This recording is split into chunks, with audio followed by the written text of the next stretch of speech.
Hey guys, now it is a Saturday morning, 7:30 a.m. and I'm in my room reading books. Yeah, you see that my room, the windows is closed. I'm too lazy to open it, but because I'm doing a video, I should close it. If I opened it, then the video is not very good to look at. And at 8 o'clock, at 8 a.m., some of my friends will come over to my house and we will study in group together. So we got 30 minutes left to read some books. Let's get started. Today, we'll read chapter 16 of Hetty Feather. 16. I resolved to run away. Oh, Hetty, I will run away too, Polly said, hugging me. Her hands were still sore with red wheels from Miss Morley's ruler, and her eyes were red too, because she would cry bitterly the entire time I've been incarcerated. We tried to consort a sensible plan of action. We fancied ourselves the cleverest girls, but we lacked inventive ideas. We knew so little of the world outside the hospital. We only knew our foster homes, and so we thought of our lost foster mothers. If Miss Morrison knew the way we are treated here, I'm sure she'll take me back into her care. She'll take you too, Hetty, because you are so bright and clever. If Mother knew they kept me locked up in an attic all night, she would definitely take me back. And my goodness, Jem would rise up and seize Matron Bottomley and kick up her sinking bottom. I declared, and of course, you could stay with us, Polly. You might care for my brother Nat, who is almost as dear as Jem. Then you can marry him when we are older, and we can live in adjoining cottages. We alternating futures, flying between one household and another, the way we pictured our pretend visits as little children. It had been so easy when we were small girls, but now it seemed incredibly difficult. We could fly there in an instant in our imagination, but it was a far harder task, working out each step in reality. We had no clear idea how to get to our foster homes. I knew we had to go on a long journey by train, but I did not even know the names of the station, and though I had a little money, Jem's 6 pence and my Christmas pennies, I knew they would not be nearly enough to pay the fare. How will we actually get out of the hospital? Said Polly. We rarely set foot outside the grounds. We had been taken to tea at a governor's house several times, and once some girls had been picked to go on an outing to Hampton Court, but not us. We were always carefully guarded, and the grounds were regularly patrolled by staff. Surely, if we simply started running, they would seize us and bring us back. I could not stand the thought of further insecration in the attic room. We have to make firm plans, I said, though I did not have any idea how to do this. I lived in the hospital so long that the outside world had faded like a dream. I had pictured home often enough, but I added so many details that now I wasn't sure what was real. The mother and father in my mind were now like good guardian angels, yet contrariwise I could also remember mother paddling me, father shouting angrily. My brothers and sisters seemed like siblings in a storybook, not really connected to me. Martha was now simply the girl in spectacles who sang sweetly in the chapel on Sundays. I even felt I'd lost contact with Gideon. I dared my dressing as a boy trick twice more in the infant school, and last year at the boys' sports day, I looked hard for him. He eventually spotted me and was edging close to say hello. I did not recognize him till he did so. He was so tall now, and had filled out a little, seeming less sad and sprightly. "Hello, Hetty," he said softly. "Oh, Gideon's really you," I said. I did not care about the hospital rooms. I threw my arms round him. However, it felt odd, as if I was embracing a stranger. We asked each other politely if we were all right, but then stood smiling shyly, at a loss for further conversation. I was so glad he was still talking properly, but I did not like to point this out in case it embarrassed him. Eventually, I asked him if he ever thought of mother and home. I wish I'll held my tongue because his brown eyes grew misty. He shook his head, though I was sure he was lying. Then one of the boys' teacher looked our way, and Gideon ran up hastily. I had glimpsed him since, going in and out of the chapel, but was not even sure it was really him. There were so many tall, thin boys with brown eyes. I decided I could include him in my escape plans. We had been parted too long. It was almost as if he wasn't my brother anymore. There was only one brother I was sure of. My vision of Jem shone like a lantern in my head. I was sure I still knew every freckle on his dear face, every curl of his hair, every curve of his ear. I knew the sound of his knees, his jaw, his merry laughter. I felt I could instantly pick him out from 50,000 other boys. He would be almost a man now, able to find work. He could not look after me, and Polly too. She was dearer to me now than any of my sisters. She didn't give answers now in Miss Morley's class. She wrote down her sums subtly from the board, and if Miss Morley made mistake, she copied them without comment, though she bit her lip. Along with me, she talked as casual, usual, but she was quiet with everyone else, her head bent as if to escape notice. But someone was quite definitely noticing her. A large woman dressed all in black, with a very pale face and dark shadows under her eyes, started coming regularly on Sunday, leaning heavily on the arm of her husband. She wore an enamel hair locket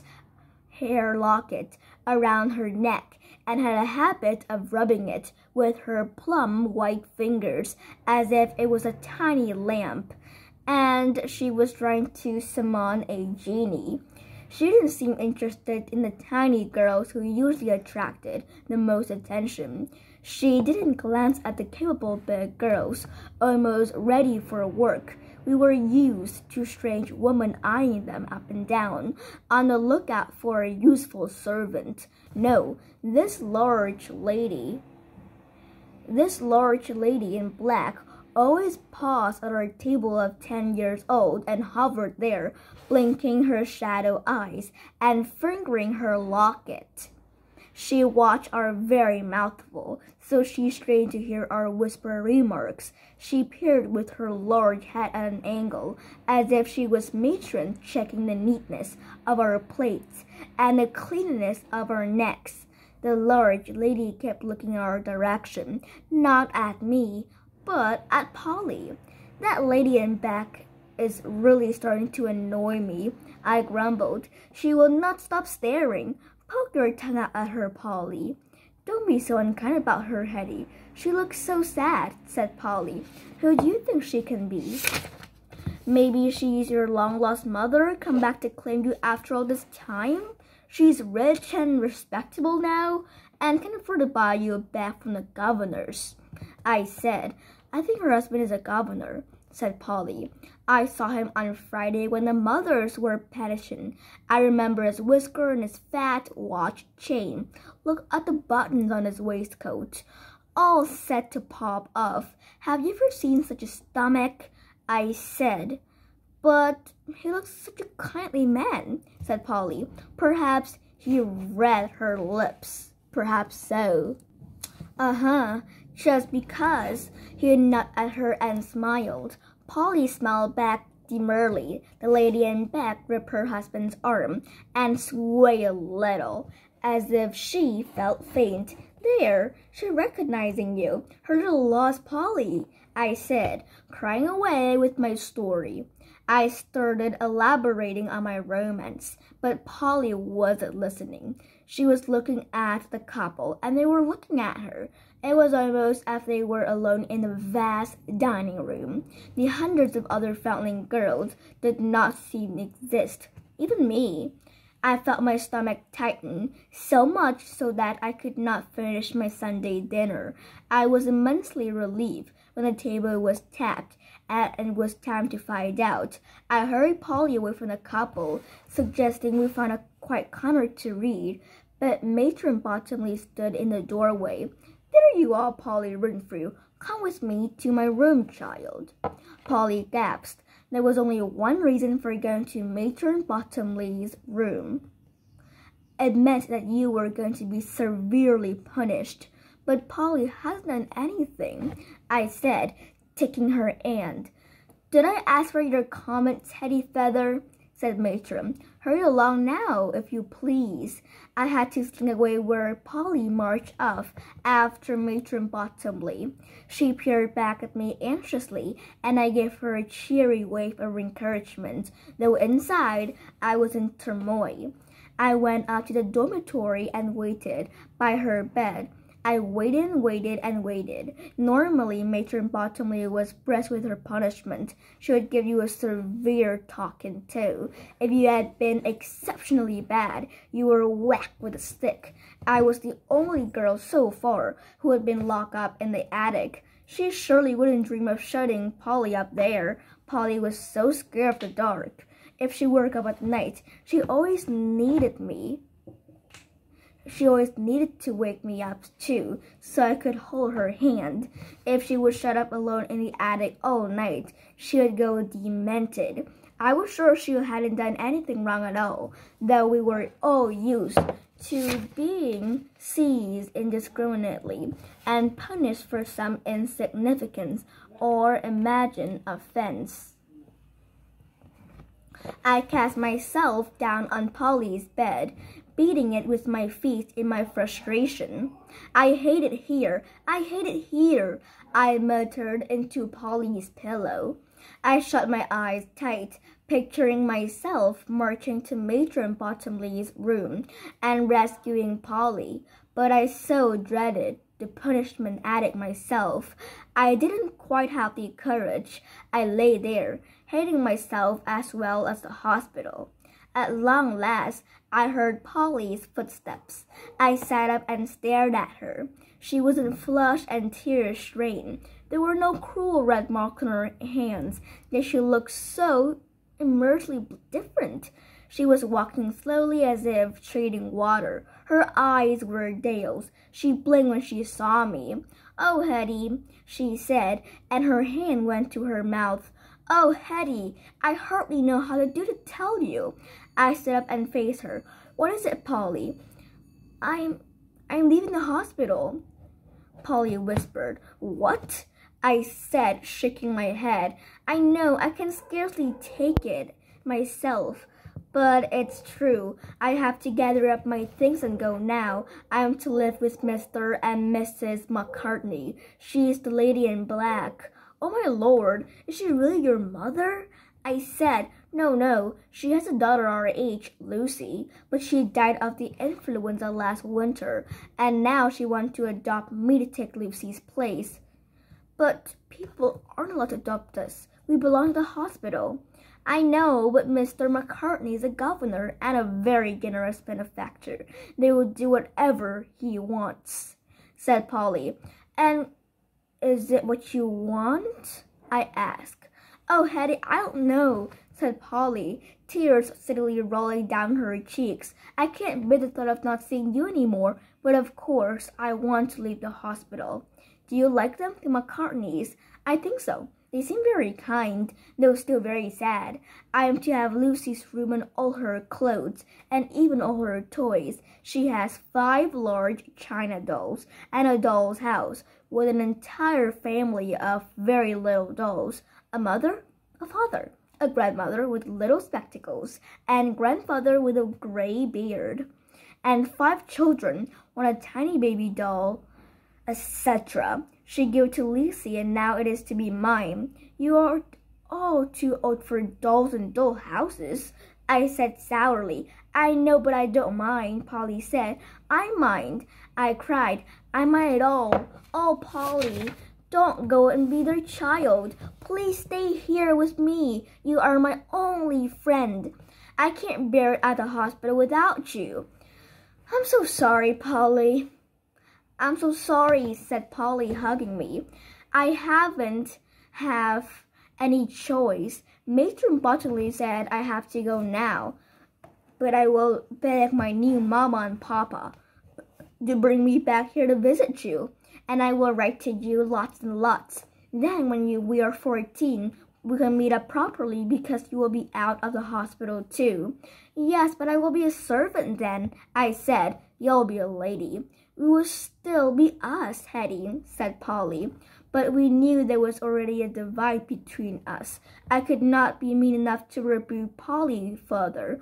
I knew I would have jumped at the chance of escaping the hospital. I would not have sacrificed that chance for anyone, not even my dearest friend Polly. Not even. Oh, how am I going to stay without her?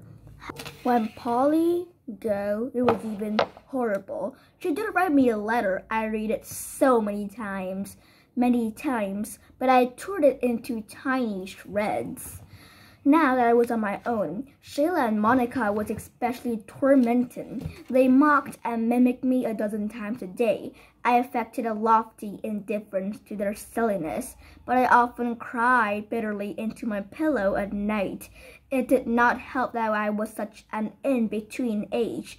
I was not yet of the big girls with their new chest and their secrets and their infectious giggles. I was not old enough to be a maid to any of the mistress or nurses, or given any extra responsibility about the hospital. My life was a dreary routine of the schoolroom and repetitive domestic chores, day after day after day.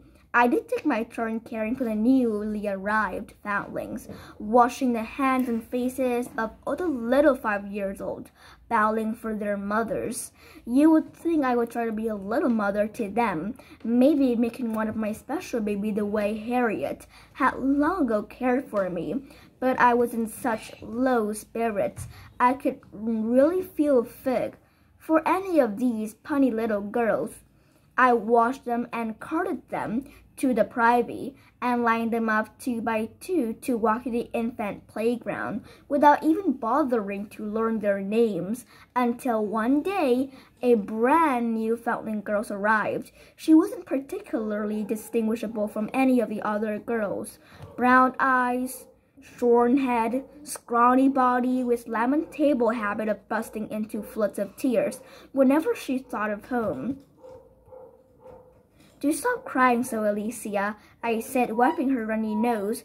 I cannot help it, and I'm Eliza, not Alicia, she said.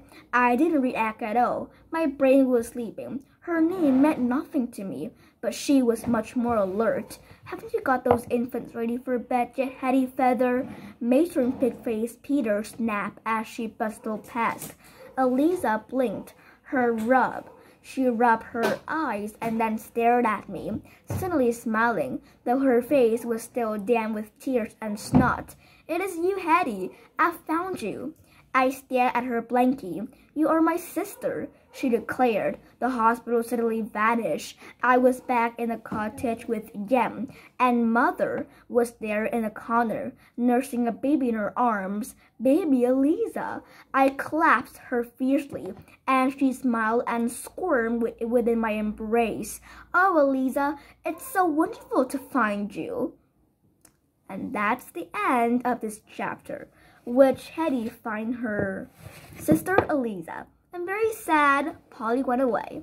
Bye.